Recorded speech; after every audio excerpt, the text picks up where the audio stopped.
दोस्तों, हमारी रोजमर्रा की जिंदगी में हमेशा ऊपर नीचे चलता रहता है। कहीं हमें कुछ अच्छे लोग मिलते हैं तो कहीं बुरे भी मिलते हैं। लेकिन आप खुद अंदर से कैसे हैं ये आपको कौन बताएगा, क्योंकि इंसान को अपने अंदर तो कभी कोई कमी नजर ही नहीं आती, लेकिन हाँ, सामने वाले में वो 1000 गलती जरूर निकाल सकता है। तो इसी कॉन्सेप्ट पर बेस्ड है हमारी आज की ये शानदार मूवी, जिसकी IMDb ऑल टाइम रेटिंग है 8। और ये रेटिंग इसलिए इतनी ज्यादा है क्योंकि इसकी कहानी सच में बहुत दमदार है। तो चलिए बिना देरी किए शुरू करते हैं आज की ये एक्सप्लेनेशन। तो मूवी की शुरुआत में हमें ईश्वर नाम के एक आदमी को दिखाया जाता है जो किसी लोकल IT कंपनी में काम करता है। ईश्वर हाल ही में अपनी वाइफ अधिका के साथ एक नए किराए के मकान में शिफ्ट हुआ था। वहीं अधिका भी प्रेग्नेंट है और उसका अभी 5वां महीना चल रहा है। इसी दौरान इस घर का ब्रोकर ईश्वर को बताता है कि नीचे वाले मकान में एक बुजुर्ग अंकल अपनी फैमिली के साथ रहते हैं, जो कि बहुत अच्छे लोग हैं। ईश्वर और अधिका को भी ये घर काफी पसंद आता है और वो अपना सामान यहाँ शिफ्ट कर देते हैं। शिफ्टिंग के बाद शाम होने पर वो दोनों नीचे वाली फैमिली से मिलने जाते हैं। अब इस नीचे वाली फैमिली में कुछ 3 लोग होते हैं। घर के मुखिया इलमपूर्ति, उनकी वाइफ पार्वती और बेटी अपर्णा। यहाँ ये फैमिली ईश्वर और अधिका से बहुत खुशी से मिलते हैं और इनका बहुत अच्छे से वेलकम भी करते हैं। फिर ईश्वर इलमपूर्ति के साथ बैठ जाता है और अधिका पार्वती के साथ किचन में चली जाती है। इलमपूर्ति ईश्वर से काफी सवाल करता है, जैसे कि वो कहाँ से है और क्या काम करता है। इस पर ईश्वर उनको बताता है कि वो चेन्नई से ही है, उसका ऑफिस यहाँ से पास पड़ता है, इसलिए उन्होंने यहाँ पर शिफ्ट किया है और ऑफिस पास होने की वजह से वो अपनी बीबी का ख्याल भी रख सकता है। और बातों बातों में हमें ये भी पता चलता है कि ईश्वर और अधिका ने भागकर शादी की है। इसके बाद इलमपूर्ति अपने बारे में बताता है कि वो यहाँ पंचायत ऑफिस में सीनियर एग्जीक्यूटिव की पोस्ट पर है और लोग उसकी काफी रेस्पेक्ट भी करते हैं। तो अगर वो इलमपूर्ति का नाम आसपास कहीं लेगा तो लोग उसकी भी रेस्पेक्ट करेंगे। इधर अधिका भी इलमपूर्ति की वाइफ और बेटी को बताती है कि वो एक प्रोफेसर है, लेकिन अपनी प्रेगनेंसी की वजह से उसने कॉलेज से लीव ली है। इसके बाद इलमपूर्ति की पत्नी और बेटी अधिका के आने वाले बच्चे के लिए शुभकामनाएं देते हैं और फिर अधिका अपने पति ईश्वर के साथ वापस अपने घर आ जाती है। अगले सीन में सुबह ईश्वर और इलमपूर्ति दोनों ही अपने ऑफिस के लिए निकलते हैं, लेकिन इलमपूर्ति के पास अपनी एक बाइक होती है, तो वो ईश्वर को भी एक बाइक खरीदने के लिए बोलता है ताकि उसके पास भी खुद का व्हीकल हो और ऑफिस जाने में कोई प्रॉब्लम ना हो। इस पर ईश्वर बोलता है कि उसका ऑफिस पास में ही है, तो वो कंपनी की कैब से ही ऑफिस चला जाता है। इस बीच इलमपूर्ति का साला वहां आ जाता है। पंचायत ऑफिस में एक ऊंचे पद पर होने की वजह से वो इलमपूर्ति से ही एक नए कॉन्ट्रैक्ट के लिए सिफारिश करने के लिए बोलता है, लेकिन इलमपूर्ति एक ईमानदार आदमी था, तो वो उसकी बातों पर ज्यादा ध्यान नहीं देता और अपने साले से बोलता है कि तुम अगर फॉर्म को अच्छे से फिल करोगे और कॉन्ट्रैक्ट के सारे पॉइंट्स को पूरा करोगे तो ये कॉन्ट्रैक्ट तुम्हें खुद ही मिल जाएगा। यहाँ हम देख सकते हैं कि इलमपूर्ति अपनी जॉब को लेकर कितना सीरियस है। हालांकि हकीकत में तो ऐसे सरकारी कर्मचारी बहुत ही मुश्किल से मिलते हैं। खैर, उधर इलमपूर्ति की वाइफ पार्वती अधिका से मिलने ऊपर जाती है और उनके घर में रखा हुआ सामान देखकर बहुत खुश होती है, क्योंकि अधिका और ईश्वर के पास घर की सभी चीजें मौजूद थी। अब शाम को पार्वती इलमपूर्ति से वही सब बातें करने लगती है कि देखो उनके घर में सारा नया सामान है, लेकिन हमारे पास सारी चीजें पुरानी और टूटी हुई हैं। ये सुनकर इलमपूर्ति को अच्छा नहीं लगता, लेकिन वो पार्वती से कुछ नहीं कहता। अगले दिन ईश्वर अपनी वाइफ के चेकअप के लिए एक कैब बुक करता है, लेकिन किसी वजह से वो कैब वाला आने से मना कर देता है, जिसके बाद ईश्वर अपनी वाइफ को ऑटो से ही हॉस्पिटल चेकअप के लिए ले जाता है। लेकिन रास्ते में उसे डर रहता है कि कहीं ऑटो में आए इन झटकों से अधिका किसी प्रॉब्लम में ना आ जाए। इधर चेकअप करने के बाद डॉक्टर ईश्वर को बोलती है कि देखो अब डिलीवरी का टाइम नजदीक आ गया है, तो रेगुलर चेकअप करने होंगे और तुम्हें अधिका का ख्याल पहले से ज्यादा रखना होगा। तो ईश्वर अपने मन में सोचता है कि अब वो एक नई कार ले लेगा और कुछ दिनों बाद आखिरकार वो EMI पर एक कार खरीद लेता है। और जब वो अपनी नई कार को लेकर घर आता है तो इलमपूर्ति से रिक्वेस्ट करता है कि क्या आप अपनी बाइक को साइड में कर सकते हैं ताकि हम अपनी कार पार्क कर सकें। यहाँ इलमपूर्ति के मन में थोड़ी खटास आ जाती है। खैर, अगली सुबह जब इलमपूर्ति अपने ऑफिस के लिए निकल रहा होता है तो आसपास के लोग उसको नई कार की बधाई देने लगते हैं, क्योंकि उन सभी को लगता है कि ये नई कार इलमपूर्ति की है। तभी पास में ही एक ठेले वाला उन सभी को बताता है कि इलमपूर्ति जैसे कंजूस आदमी कार क्यों लेने लगे, ये कार उनकी नहीं बल्कि नए किराएदारों की है। ये देखकर इलमपूर्ति को अंदर ही अंदर थोड़ी शर्मिंदगी महसूस होती है। इसके बाद शाम को इलमपूर्ति जब अपने ऑफिस से घर आता है तो वो देखता है कि ईश्वर की कार वहाँ खड़ी हुई है और उसकी बाइक के निकलने के लिए बिल्कुल भी जगह नहीं है। तो वो ईश्वर को फोन करता है ताकि वो कार को वहाँ से हटा ले और उसकी बाइक खड़ी हो सके। अब अगले दिन एक लोफर सा लड़का कान में हेडफोन लगाए ईश्वर की कार को साफ करने के लिए आता है। तो इलमपुर्ती उससे कुछ सवाल करने लगता है, लेकिन वो लड़का उन सवालों का कोई जवाब नहीं देता। शाम को इलमपुर्ती जब अपनी बाइक को घर के अंदर लाता है तो गलती से उसकी बाइक से ईश्वर की कार पर स्क्रैच आ जाता है। अब सुबह जब वो लड़का कार साफ करने आता है तो वो स्क्रैच देख लेता है और उसकी जानकारी ईश्वर को देता है। तो ईश्वर तुरंत इलमपुर्ती को बुलाता है कि अंकल, क्या ये स्क्रैच आपने लगाया है? तो इलमपुर्ती इसके लिए मना कर देता है, लेकिन ईश्वर जब उसकी बाइक को चेक करता है तो वो देखता है कि बाइक पर ईश्वर की कार का पेंट लगा हुआ है। ये देखकर इलमपुर्ती तुरंत कहता है कि सॉरी बेटा, हो सकता है कल रात को मुझसे ही गलती से ये लग गया हो। तभी ईश्वर कहता है कि क्या अंकल, अभी गाड़ी लिए कुछ ही दिन तो हुए हैं और आपने स्क्रैच लगा दिया। तभी इलमपुर्ती गुस्से से कहता है कि तुम्हें पता भी है मैं कितनी मुश्किल से अपनी बाइक को यहाँ से निकालता हूँ। जरा सी जगह बचती है, बस उसी में से बाइक को निकालना और खड़ा करना पड़ता है, लेकिन मैंने तो आज तक तुमसे इस बारे में कुछ नहीं कहा। इसी तरह दोनों के बीच थोड़ी सी गर्मा गर्मी हो जाती है और देरी होने की वजह से दोनों अपने अपने ऑफिस निकल जाते हैं। ऑफिस आकर भी ईश्वर का दिमाग अपनी कार और गर्मा गर्मी की वजह से खराब रहता है और वो अपने काम में अच्छे से फोकस नहीं कर पाता। उधर शाम को इलमपुर्ती जल्दी से घर आकर अपनी बाइक को खड़ा करके गेट बंद करने वाला होता ही है कि तभी ईश्वर अपनी कार लेकर वहां आ जाता है। ये देखकर इलमपुर्ती कार पार्क करने के लिए गेट ओपन कर देता है। ये देखकर ईश्वर अपनी कार से उतरकर इलमपुर्ती से माफी मांगता है कि सॉरी अंकल, सुबह शायद मैंने कुछ ज्यादा ही रिएक्ट कर दिया था। इलमपुर्ती भी उसकी बात को ज्यादा सीरियसली नहीं लेता और फिर रात को दोनों छत पर बैठकर ड्रिंक करने लगते हैं। यहाँ इलमपुर्ती अपने बारे में बताने लगता है कि लोग सोचते हैं कि मैं कंजूस हूँ, जबकि बात यह है कि मैं अपनी बेटी की शादी के लिए पैसे इकट्ठे कर रहा हूँ। मैं एक ईमानदार आदमी हूँ, इसलिए जितना कमाता हूँ उसी में अपना घर चलाकर एडजस्ट कर लेता हूँ। ईश्वर कहता है पर मैं ऐसा नहीं हूँ अंकल, मैं भी कमाता हूँ, लेकिन मेरी अथिका को कोई दिक्कत ना हो इसलिए मैंने ये कार खरीदी। और वैसे भी बेटी की शादी के लिए इतना पैसा क्यों जमा कर रहे हो आप? अब हमें ही देख लो, मैंने और अथिका ने घर से अलग मंदिर में शादी की और फिर दोस्तों को बुलाकर छोटा सा फंक्शन कर दिया। ये बात इलमपुर्ती को पसंद नहीं आती। वो कहता है कि तो तुम क्या चाहते हो, मैं अपनी बेटी की शादी एक अनाथ की तरह करूं? ईश्वर कहता है कि नहीं अंकल, मेरे कहने का वो मतलब नहीं था, लेकिन इलमपुर्ती उसकी एक नहीं सुनता और गुस्से में वहाँ से उठकर चला जाता है। अब इलमपुर्ती जैसे ही घर के अंदर आता है तभी पार्वती अपने मिक्सर का जार दिखाकर बोलती है कि ये मिक्सी खराब हो चुकी है और काफी पुरानी भी हो गई है, इसलिए तुम बाजार से कल नई मिक्सी ले आना। इलमपुर्ती बोलता है कि नई मिक्सी लेने की कोई जरूरत नहीं है, वो इसको ही ठीक करवा देगा। तो पार्वती बोलती है कि अथिका का पति कितना अच्छा है जो उसका इतना ख्याल रखता है। वो अपनी पत्नी की जरा सी दिक्कत के लिए कार तक ले आया और एक तुम हो जो मिक्सी तक नहीं ला सकते। अब इलमपुर्ती पहले से ही भरा बैठा था, ये सुनते ही उसे गुस्सा आ जाता है और वो उस मिक्सी के जार को फेंक देता है। वहीं अगली सुबह वो कार धोने वाला लड़का उस कार को बीचों बीच रखकर गाड़ी साफ करने लगता है। तभी इलमपुर्ती ऑफिस जाने के लिए बाहर आता है तो देखता है कि उसकी बाइक को निकलने के लिए जगह ही नहीं है, इसलिए वो उस कार साफ करने वाले लड़के से कार हटाने के लिए बोलता है ताकि वो अपनी बाइक वहाँ से निकाल सके, लेकिन वो लड़का इलमपुर्ती को कोई जवाब नहीं देता।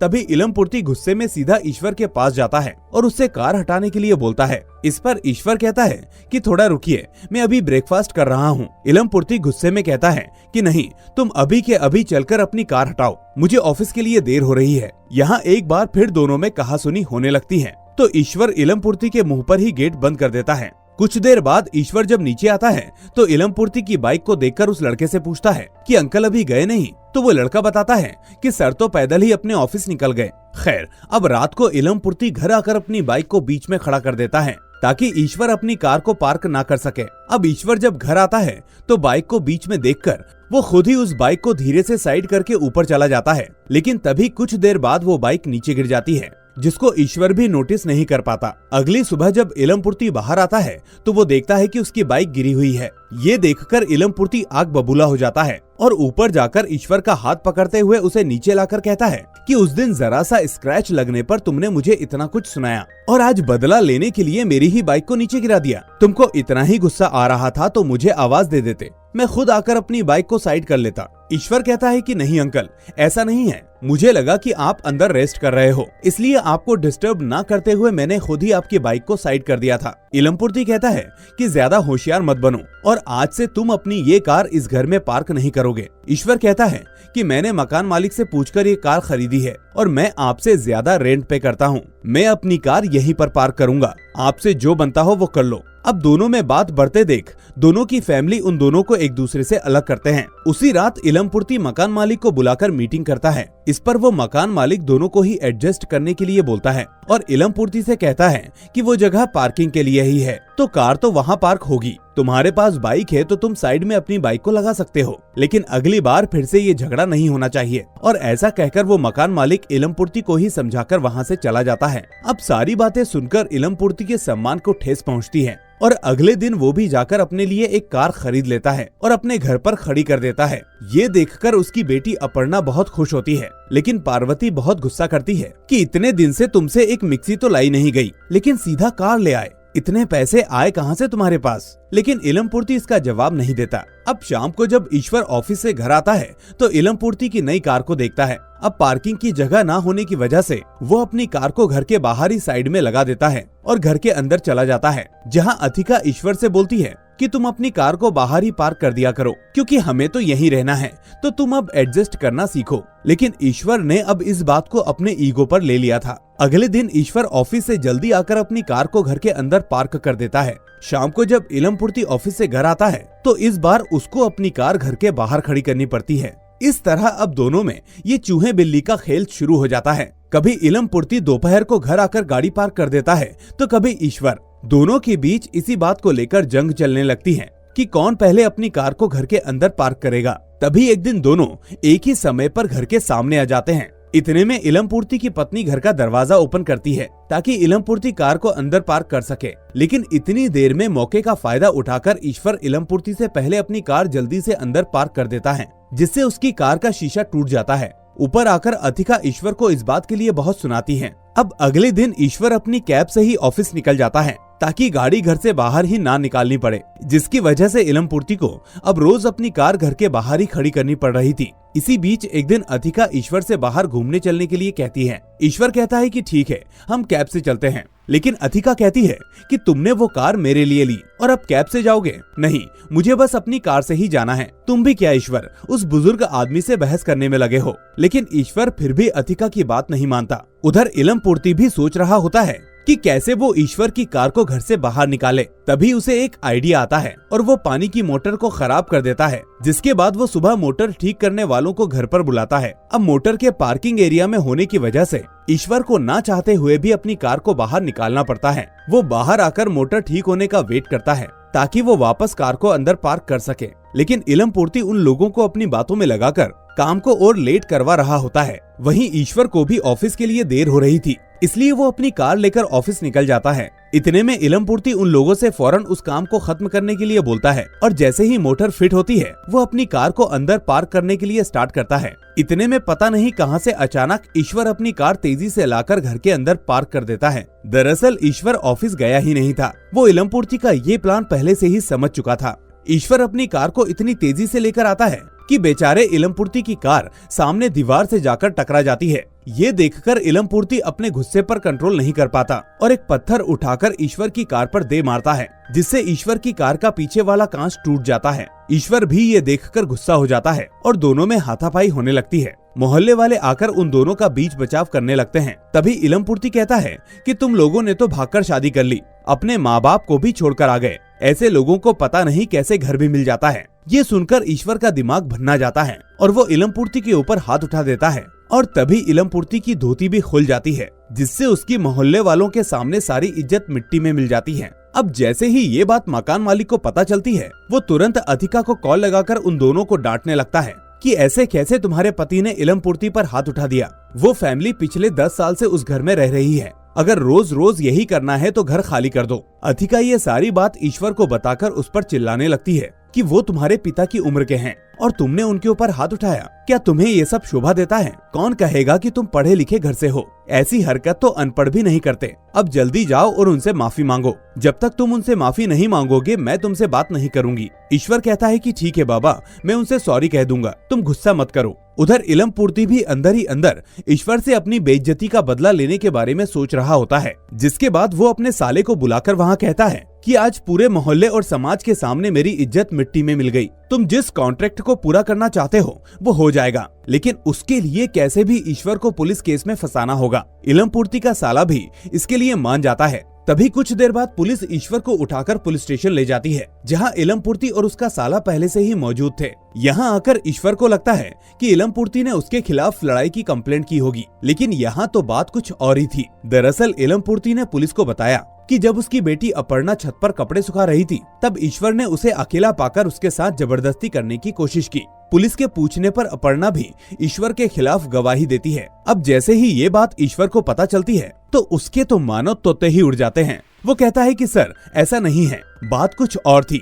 वो ज्यादा कुछ कह पाता, इतने में पुलिस वाला ईश्वर को झापड़ लगाते हुए बोलता है कि क्या कोई बाप कभी अपनी बेटी के लिए ऐसी झूठी कंप्लेंट लिखवा सकता है। इसके बाद ईश्वर को अरेस्ट कर लिया जाता है। खैर, अब इलम पूर्ति वापस अपने घर आ जाता है, जहां ईश्वर की पत्नी अथिका इलम पूर्ति से बहुत रिक्वेस्ट करती है कि अंकल आप प्लीज इस केस को वापस ले लीजिए, नहीं तो हम बर्बाद हो जाएंगे। मेरा बच्चा होने वाला है, मैं ईश्वर के बिना अकेले सब कुछ कैसे कर पाऊंगी। प्लीज अंकल ऐसा मत कीजिए, मैं ईश्वर से बोलूंगी, वो आपसे माफी जरूर मांगेगा। आप कहो तो हम यहाँ से कहीं और चले जाएंगे, पर प्लीज इस केस को वापस ले लीजिए। लेकिन इलम पूर्ति के सर पर तो भूत सवार था। वो अथिका की किसी बात का कोई जवाब नहीं देता और ना ही उसे उसकी हालत पर कोई तरस आता है, बल्कि वो अथिका को उल्टा घर से ही निकाल देता है। वहीं जब पार्वती को पूरी सच्चाई के बारे में पता चलता है तो वो अपनी बेटी अपर्णा पर गुस्सा करने लगती है कि तुम्हारा बाप तो बुढ़ापे में सटिया गया है, लेकिन तुम्हारे अंदर तो अकल है ना, ऐसे कैसे तुमने झूठी गवाही देकर उस लड़के को अंदर करवा दिया। अपनी माँ की बात मानकर अपर्णा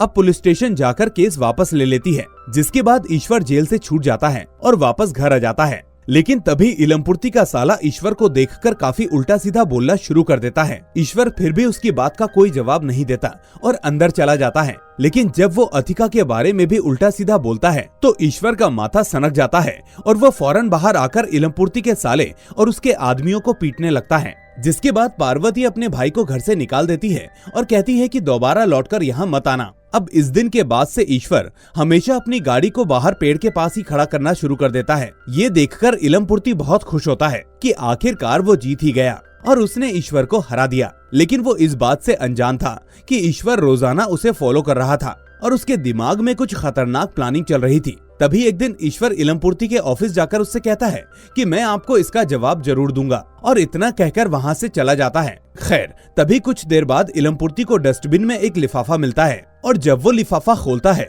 तो उसके अंदर बहुत सारे पैसे रखे होते हैं। दरअसल ये सारा ईश्वर का करा धरा था। उसी ने पैसों से भरे लिफाफे को डस्टबिन में डालकर एंटी करप्शन वालों को कॉल करके बोल दिया था कि इलम पूर्ति ने रिश्वत ली है, आप अभी जाकर चेक करिए। उधर एंटी करप्शन वाले खबर मिलते ही इलम पूर्ति के ऑफिस पहुंच जाते हैं, लेकिन काफी छानबीन करने पर भी उन्हें कुछ नहीं मिलता, क्योंकि इलम पूर्ति ने सभी पैसों को पंखे के ऊपर रख दिया था। क्योंकि सुबह से वहाँ लाइट नहीं आ रही थी तो पंखे के चलने का भी डर नहीं था। अब जैसे ही वो लोग वहाँ से जाने लगते हैं तभी अचानक लाइट आ जाती है और फैन के चलते ही पैसों की बारिश होना शुरू हो जाती है। इसके बाद इलम पूर्ति को सस्पेंड कर दिया जाता है। ये बात जब अथिका को पता चलती है तो वो समझ जाती है कि ये ईश्वर का ही काम है, इसलिए गुस्से में वो घर छोड़कर जाने लगती है। लेकिन किसी तरह ईश्वर उसे जाने से रोक लेता है और कहता है कि ठीक है, हम 2 दिन के अंदर ही ये फ्लैट खाली कर देंगे। वहीं दूसरी तरफ इलम पूर्ति रात को चुपके से ईश्वर की गाड़ी का टायर ढीला कर देता है, जिससे गाड़ी का अलार्म बज जाता है। आवाज सुनते ही ईश्वर फौरन वहाँ आ जाता है, लेकिन तब तक इलम पूर्ति वहाँ छुप जाता है, जिससे ईश्वर उसे नहीं देख पाता। अब अगली सुबह ईश्वर अथिका को लेकर चेकअप कराने जा रहा होता है, तभी रास्ते में उसका टायर निकल जाता है और वो लोग बाल बाल बचते हैं। फिलहाल अथिका और उसका बच्चा दोनों ही सलामत थे। इसी दौरान मैकेनिक ईश्वर को कॉल करके बताता है कि आपकी गाड़ी का टायर ढीला था, जिसकी वजह से ये हादसा हुआ। ये सुनने के बाद ईश्वर समझ जाता है कि ये इलम पूर्ति का ही काम है। जिसके बाद ईश्वर घर आकर गुस्से में इलम पूर्ति की गाड़ी की तोड़फोड़ करने लगता है और साथ ही उसका कारनामा उसकी पत्नी पार्वती और बेटी अपर्णा को भी बता देता है। ये सुनकर पार्वती इलम पूर्ति पर भड़क जाती है और कहती है कि आज तो हद हो गई, आप इतना नीचे कैसे गिर सकते हो, मैंने कभी सोचा भी नहीं था। एक औरत जो माँ बनने वाली है, आप उसी को मारने चले थे। मैं ऐसे आदमी के साथ अब और नहीं रह सकती। इतना कहकर वो अपनी बेटी को लेकर मायके चली जाती है। अब इलम पूर्ति अकेला रह जाता है। तभी ईश्वर रात को इलम पूर्ति के घर आकर उससे माफी मांगने लगता है और उससे कहता है कि अब तक जो कुछ भी हुआ उसे यही खत्म करते हैं और मैं यहाँ से वैसे भी जा रहा हूँ, इसलिए जाने से पहले मैं इस झगड़े को यहीं पर खत्म करना चाहता हूँ। वो ये सब बातें बोल ही रहा था कि इतने में इलमपूर्ति ईश्वर के सर पर कांच की बोतल से हमला कर देता है, जिसकी वजह से ईश्वर बेहोश हो जाता है। वहीं दूसरी तरफ अथिका को भी पेन शुरू हो जाते हैं और जैसे तैसे वो ईश्वर को फोन करके बोलती है कि ईश्वर जल्दी घर आ जाओ, मेरी हालत बिगड़ रही है। अब ईश्वर के बेहोश होने की वजह से इलमपूर्ति जल्दी से ईश्वर के घर जाता है और अथिका की हालत देखकर वापस नीचे आता है। शायद वो ईश्वर को सब कुछ बताने आया था, लेकिन वहाँ पर ईश्वर नहीं होता और तभी इतने में ईश्वर वहाँ आकर इलमपूर्ति के ऊपर हमला कर देता है और उसका फोन माइक्रोवेव में डालकर सारी खिड़की और दरवाजे बंद कर देता है और फिर गैस सिलेंडर का पाइप निकाल देता है ताकि घर में आग लग सके और घर को लॉक करके चाबी भी फेंक देता है। मतलब नौबत बहस मारपीट से होती हुई हत्या तक आ चुकी थी। खैर, इसके बाद ईश्वर अपने घर जाता है तो देखता है कि वहाँ पर अथिका नहीं है, बस चारों तरफ ब्लड ही ब्लड है। वो हर जगह अथिका को ढूंढने की कोशिश करता है। उसका फोन भी टूट चुका था, इसलिए वो बाहर आकर एक आदमी का फोन लेकर अथिका को कॉल करता है, जिसे कोई औरत उठाती है और तब उसे पता चलता है कि अथिका हॉस्पिटल में एडमिट है। वो जल्दी से हॉस्पिटल पहुंचता है। यहाँ आकर उसे पता चलता है कि उसकी पत्नी को कोई बुजुर्ग आदमी यहाँ लेकर आया था और अब हमें पता चलता है कि इलमपूर्ति अथिका की सीरियस कंडीशन को देखकर उसे सीधा हॉस्पिटल ले आया था और फिर घर आकर वो ईश्वर को भी वापस हॉस्पिटल ले जाने वाला था, लेकिन तभी ईश्वर ने इलमपूर्ति पर अटैक कर दिया। अब पूरी सच्चाई जानने के बाद ईश्वर घर की तरफ भागने लगता है और जल्दी से घर पहुंचकर वहां की मेन पावर को बंद कर देता है, जिससे आग लगने से बच जाती है। अगले सीन में हम हॉस्पिटल में अथिका को देखते हैं, जिसने एक बच्चे को जन्म दिया है। वहीं उसी हॉस्पिटल में इलमपूर्ति भी एडमिट होता है। तभी ईश्वर इलमपूर्ति के पास आकर अपनी गलती मानते हुए उससे माफी मांगता है और कहता है कि मैं अपने ईगो में अंधा हो चुका था, मुझे थोड़ा समझना चाहिए था। इस पर इलमपूर्ति कहता है कि उम्र में मैं तुमसे बड़ा हूँ, मेरी गलती है कि मैंने भी कुछ समझा नहीं, मुझे भी तुम्हारे साथ ऐसा बिहेव नहीं करना चाहिए था। खैर, आगे हम देखते हैं कि ईश्वर और इलमपूर्ति दोनों की फैमिली उस घर को छोड़कर जा चुके हैं और मकान मालिक वहाँ नए किराएदारों के लिए बोर्ड लगा देता है। साथ ही वो एक नया रूल भी बनाता है कि यहाँ सिर्फ वही किराएदार रह सकते हैं जिनके पास कार नहीं है। और इसी के साथ ये शानदार मूवी यहीं एंड हो जाती है। तो दोस्तों, आपने देखा कैसे गर्मजोशी में किया गया काम बाद में हमें सिर्फ पछताने पर मजबूर करता है। उस वक्त अगर हम खुद पर काबू कर लें तो शायद किसी से माफी मांगने की नौबत ही ना आए, फिर चाहे वो पड़ोसी हो, बीवी हो, पति हो या परिवार का कोई भी सदस्य। गुस्सा हमें खुद अपने अंदर नजर नहीं आता, लेकिन सामने वाले की नजर में आपकी छवि जरूर बदल देता है। और वैसे भी दोस्तों, मुझे लगता है कि हम सिर्फ गुस्सा उसी पर करते हैं जिस पर हम गुस्सा निकाल सकते हैं। तभी तो कितना भी मूड खराब क्यों ना हो, हम अपने बॉस को बस जी सर करके रिस्पॉन्ड करते हैं। वहीं पर जरा सी गुस्सा आने पर ही उस गुस्से को अपने बच्चों पर उतार देते हैं, क्योंकि वो आपसे कमजोर हैं और गुस्सा हमेशा अपने बराबर और कमजोर वालों पर ही उतरता है।